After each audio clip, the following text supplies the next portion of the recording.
সেইবোৰ লোকৰ কথা মই নাজানো মই 24 ঘণ্টা এতিয়া ইলেকশ্যনৰ ধান্দাত আছোঁ লোকৰ কথা মই নাজানো মোৰ হ'লে কেণ্ডিডেট একদম 15টা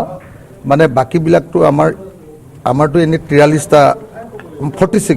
46টা সমষ্টিত আমাৰ খেলিবৰ কাৰণে সাজু আছে এনে 46টা মানে ৰাইজৰ দলৰ তৰফৰ পৰা কিন্তু কংগ্ৰেছক আমি কৈছোঁ 15টা দিলেই হ'ব 15টা একদম ৰৈ আছোঁ যি 15টা দিব আজি যদি শেষ হৈ যায় কাইলৈ পাক জাপ মাৰি কামত ধৰিম নহ'লে এতিয়া মানে দুইফালে কৈ থাকিবলগীয়া হৈছে ন কংগ্ৰেছে যদি কাইলৈ নকৰে তেতিয়াহ'লে সিহঁতকো অকণমান সৰুকৈ সমালোচনা কৰি আহিবলগীয়া হৈছে হয়নে নহয় দিগদাৰ হৈ আছে বেছিকেলি সেইবিলাকতো নাজানো যিটো হোৱাই নাই সেইটো এনেই আন্দাজতহে সুধি থাকিলে কি লাভ হ'ব কাইলৈ বা পৰহিলৈ শেষ হৈ ল'বলৈ দিয়ক হয়নে নহয় কাইলৈ বা পৰহিলৈ শেষ হৈ ল'বলৈ দিয়ক তাৰপিছত একদম চিধা চিধিটো কৈ দিম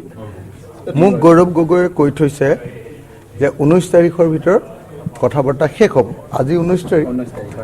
আপোনালোকে কাইলৈ বা পৰহিলৈ ভাল খবৰ পাই যাব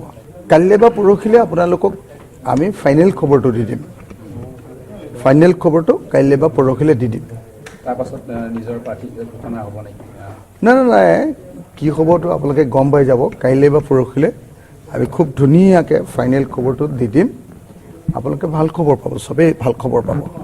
মানে আমাৰ সঁচা কথা ক'বলৈ গ'লে উদ্বিগ্ন অশান্তি পাইছোঁ দেৰি হৈছে তাতকৈ আৰু এলায়েন্স পাৰ্টনাৰ সম্পৰ্কে বেছিকৈ ক'ব নোৱাৰি মানে বহুত দেৰি হৈছে সোনকাল হ'ব লাগে সোনকাল হ'লে আমি চবেই সুখী হ'ম আৰু দেৰি হৈ থাকিলে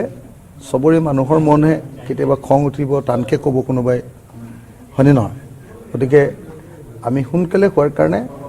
আজি প্ৰস্তাৱ পঠিয়াবৰ কাৰণে গোটেইখিনি মানুহ লগ হ'লোঁ আজি এতিয়া প্ৰস্তাৱ পঠিয়াব আমাৰ পিনৰ পৰা যে তাৎক্ষণিকভাৱে এইটো শেষ হ'ব লাগে নাম্বাৰ 1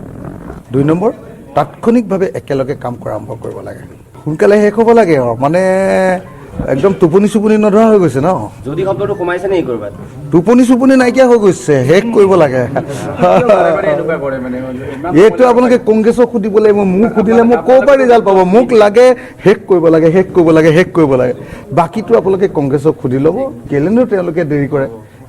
আমিতো সোনকালে বিচাৰি আছোঁ চব পাৰ্টি একলগ হৈ আছোঁ চবেই কৈ আছোঁ যে সোনকালে শেষ কৰক কংগ্ৰেছে দেৰি কৰি আছে আমি কি কৰিম কওক কিমান দিনলৈ বাট চাব আৰু কাইলৈ বা পৰহিলৈ আপোনালোকে লাষ্ট সিদ্ধান্তটো পাই যাব 2টা দিন